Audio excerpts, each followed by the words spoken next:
Alrighty, for this video, we're going to be going over your blocks for Tiny Tigers and Little Dragons. We have your up block, down block, inside block, outside block, and knife hand block. So Jodan Agyuke, up block.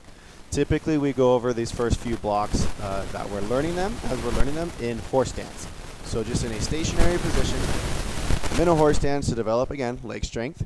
I have my hands here. Typically, I'm going to start off with my right side. So when I do my first block, I'm going to bring my hand up. Inside and up. And notice at that last second, I twist my fist so my fingers are pointing toward the front. Okay? I have my elbow aligned with my shoulder. I don't want my elbow all the way out here. I want it in front of my shoulder. When I switch, it's like I'm going to squeeze my arms together, keeping my arms within the parameters of my body, and then I switch. And at that last second, watch this fist twists out. I have my elbow in front of my shoulder and rotate, switch, switch, switch. And that other hand, we call it a chamber hand, is pulled back here. The whole idea behind it is you're working on extension and pulling. This chamber hand is actually known as hikite in Japanese. It literally translates to pulling hand. The hand is meant to be grabbing. Okay. For Tiny Tigers, Little Dragons, we want to make sure that their arm is above their head here and in front of the forehead. That's one super important detail that we want them to grasp. Now, the second thing that we want them to understand is to make sure that their fist is twisted out so that their fingers are facing forward. And the last thing we want them to understand is to make sure that their elbow is in front of their shoulder, like this, so that way the forearm is actually covering the head. And I'm not right here, and now I'm not covering my face at all, okay? The whole idea is meant to, something's coming toward me, and I'm getting it out of the way. We'll talk about applications later down the road. So that's up block. Down block, again, starting in a horse stance, right? I'm going to take my right hand, I'm going to lift it up to my left shoulder. I take my pinky and I put it on my left shoulder. Now I'm going to swing down, and at the last second, I twist my wrist so my knuckles are pointing forward. Now, when I do the next hand, we like to stack. So I take my hand, put it on my shoulder. My elbows are touching.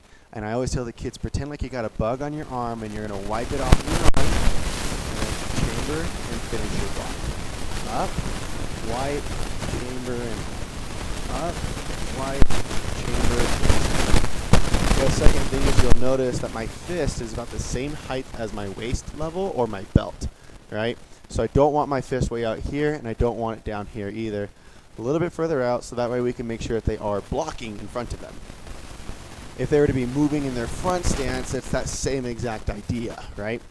Now we have soto-uke, inside block. So, fun little fact for those that actually speak Japanese, you'll know that soto means outside. So why are we calling it inside block? I learned it as inside block because we were learning it as, where is the arm going? Is it going to go outside or is it going to go inside, right? So hence inside block. Well, then why do we call it soto then if soto means outside? Because sometimes people refer to it as where the hand is going or where the hand starts. And because the hand starts on the outside versus the inside, in Japanese it's commonly known as soto-uke. So fun little fact for you guys. So Tiny Tigers, Little Dragons are asked to bring their hand up like they're raising their hand like a question. They keep their hand in a fist, elbows kind of bent like this little triangle shape that I'm making here. And I'm going to swing my elbow, not my fist, but my elbow is going to come inside and make contact right here on the forearm, and then I twist across so that way my hand doesn't stop in front of my chest, it goes just past my sternum. So I'm going to come up, across, up, across, up, across. That's soto-uke, inside block. Uchi-uke, outside block, is the opposite motion. We're going to take the hand, we're going to take the knuckle of the index finger, pointer finger, and place it on your opposite shoulder. So right hand to left shoulder and out. So I make contact with the top of my forearm. I twist so my fingers are looking at me, and my hand stops in front of my other shoulder. We want the kiddos to understand that the hand's going to stop right here and not all the way out here to avoid injury. Second thing, we want the kiddos to be able to take their hand from one shoulder to the other. Now, the blocks, my elbow's about a fist and a half away from my ribs. That is a really, really good distance to use as a rule of thumb. So whether it's sotuke, elbow and a half away from my body, or uchiuke, fist and a half away from my body, that way I'm not blocking too close, I'm not blocking too far. So use that as a way of measuring how close their block is. So outside block, hand out to the, to the opposite shoulder and goes out. Chamber, opposite shoulder, move out. Chamber, opposite shoulder, move out. My fist is about the same height as my shoulder as well. Now, shutuke, a knife hand block.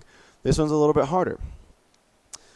So we take two chops and we take our thumbs and we fold them inside. We're going to end up hitting with the knife or ridge part of the hand on the outer side. This in Japanese is known as shuto or shuto, right?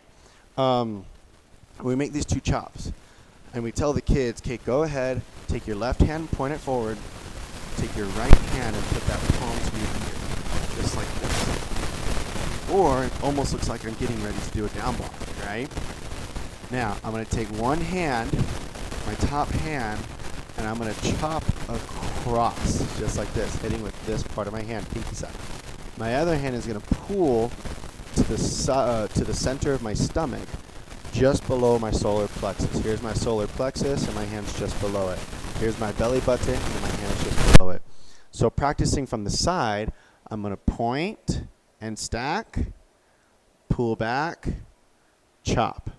Now my next hand, when I get ready to do the other side, chopping hand, points, bottom hand comes up to the ear, elbows are touching, pull and chop. And I keep my fingers strong, right? So if I was like this in a horse stance, I'd come 1, 2, 3, point, lift, chop, point, lift, chop. And I'm exaggerating this hand motion here. It's just 1, 2, 3. Typically, the shizuoki is done in a back stance in most of the forms. So we're here 1, 2, or moving backwards or forward, or just switching in place.